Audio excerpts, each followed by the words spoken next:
Comme vous le savez, la Tunisie a été éliminée aux portes des huitièmes de finale, devancée par l'équipe d'Australie, éliminée juste après par l'Argentine. Donc yo tout le monde, c'est Mounou, j'espère que vous allez tous très bien. Donc comme vous le savez, c'est déjà la fin de ces matchs de poule et de tout simplement cette Coupe du Monde et on a le droit à de très grosses surprises. Comme vous le méritez, j'ai décidé de vous faire une mini-série où je vais analyser les matchs de poule, les équipes que je préfère et qui m'ont le plus surprise. Donc bien sûr, je pourrais pas faire pour chaque équipe et sans surprise, la Tunisie est le premier épisode de cette série. Donc bien sûr, avant que la vidéo ne commence, n'hésitez pas à vous abonner, liker et partager. Et sur ce, je vous dis bonne vidéo à tous. 22 novembre 2022. Premier match de poule du groupe D opposant la Tunisie au Danemark.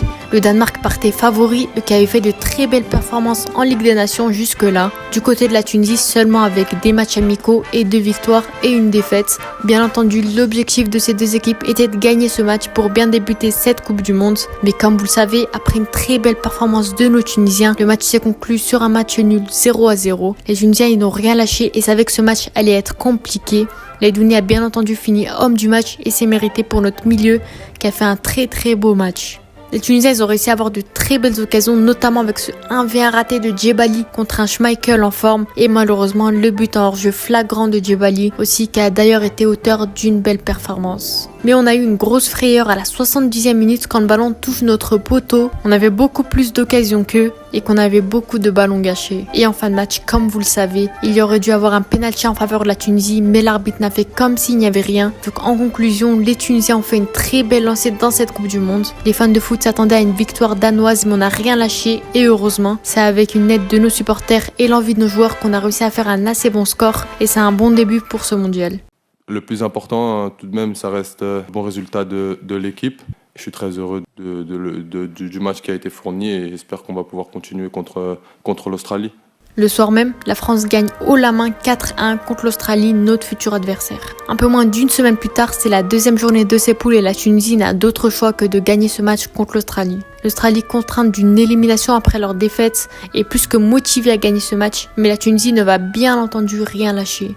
Le 26 novembre, la Tunisie affronte l'Australie dans un match attendu pour une victoire des Tunisiens afin de confirmer leur billet pour les huitièmes de finale. L'objectif des équipes était encore une fois de gagner et pour les Tunisiens de décrocher leur première victoire de ce mondial après leur incroyable performance contre le Danemark. Une heure avant le match, Djalel Kadri part sur un 11 de départ à peu près identique qu'à l'autre match mais décide de faire des changements, notamment celui de titulariser Naïm Sliti. À ce moment-là, notre attaquant vedette Wahabi Kazri n'a toujours pas joué la moindre minute avec les Aigles de Carthage. Les supporters s'interrogent mais on a confiance à coach Kadri qui nous a surpris plus d'une fois. Le match commence enfin, mais les Tunisiens commencent très mal leur match avec des grosses frayeurs du côté de nos cages, mais les défenseurs se débrouillent plutôt bien et envoient les ballons vers l'avant. Cette première mi-temps était tout simplement désastreuse et personne n'a reconnu notre équipe. C'est pas du tout que l'équipe tunisienne a une équipe inférieure à l'australienne, mais on a vraiment vu que nos joueurs ils étaient pas motivés, ils n'avaient tout simplement pas la même envie qu'ils avaient contre le Danemark. L'Australie dominait largement à la première mi-temps et les Tunisiens ne faisaient qu'encaisser et envoyer les ballons vers l'avant. Pourtant l'Australie est loin d'être une bonne équipe, ils ont 2-3 joueurs qui jouent dans des clubs reconnus, mais la plupart jouent dans des clubs de seconde division ou du championnat australien. La Tunisie se contentait de jouer sur des ballons longs, mais rien n'a marché. Finalement l'Australie éteint la Tunisie avec le seul et l'unique but de cette rencontre de la tête par, comme j'en parlais en plus, un joueur qui joue en division 2 japonaise.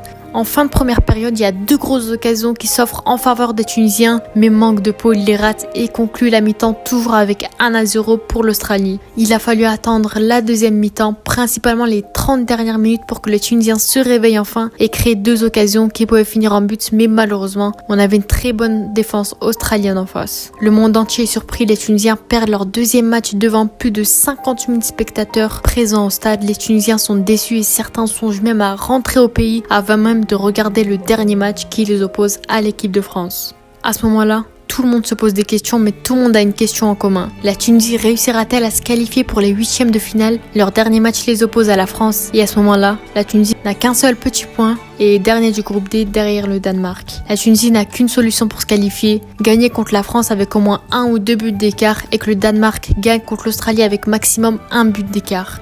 Les Aigles de Carthage sont plus que motivés et feront leur maximum pour gagner ce match. Les Tunisiens n'ont rien à perdre et Djalel Kadri devra montrer son meilleur coaching pour espérer gagner et se qualifier en huitième. Tunisie-France.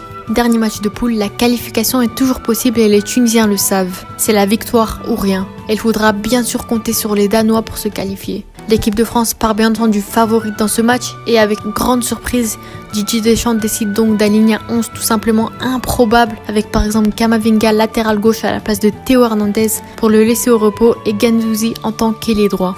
Donc les Tunisiens devront profiter de ce 11 frauduleux pour gagner ce match. Début de match semble plutôt bon.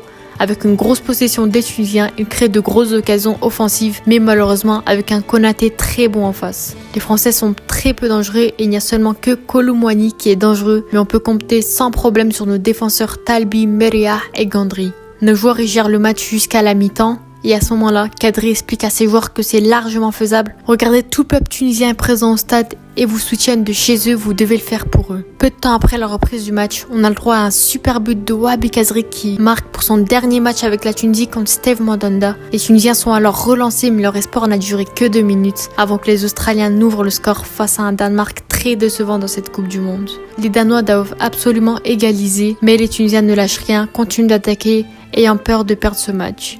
Deschamps décide de faire entrer ses valeurs sûres, Mbappé, Griezmann, Dembélé, Rabiot, pour au moins égaliser et pas finir leur dernier match sur une défaite. Non, pourquoi tu rentres? Rentre pas. Non. Voyant les grosses entrées en jeu français, Jalel Kadri lui décide de faire entrer des joueurs et choisit donc de jouer défensif pour ne pas encaisser de buts. Les Tunisiens sont toujours plus dangereux offensivement, mais les Français font très peur en attaque et on peut compter sur de bons Keshrida et Gandry pour gérer Kylian Mbappé. On a aussi le droit à un très bon Dahmen dans les buts qui a été tout simplement l'un des meilleurs gardiens de ces phases de poule. La fin de match approche et les Danois n'ont toujours pas égalisé, les Tunisiens le savent.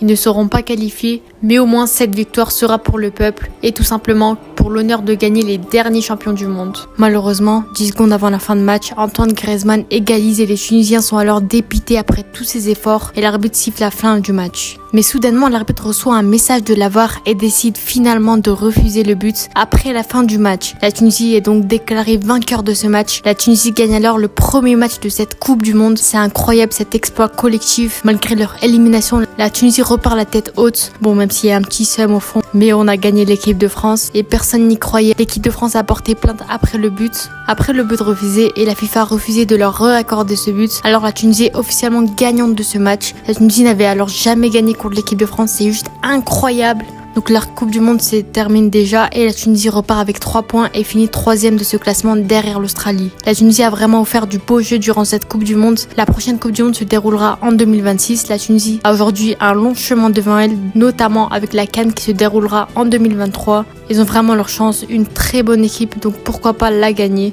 Inch'Allah. Donc voilà, c'est déjà la fin de cet épisode, j'espère qu'il vous aura plu. Cette vidéo m'a demandé beaucoup de travail, donc si vous l'avez aimé, n'hésitez pas à lâcher un petit pouce bleu et à vous abonner. Il y aura bien sûr plein de projets sur la chaîne et c'est que le début. Donc bien entendu, n'hésitez pas à vous abonner et à activer la cloche de notification. On se retrouve dans le prochain épisode, c'était Minou. Ciao.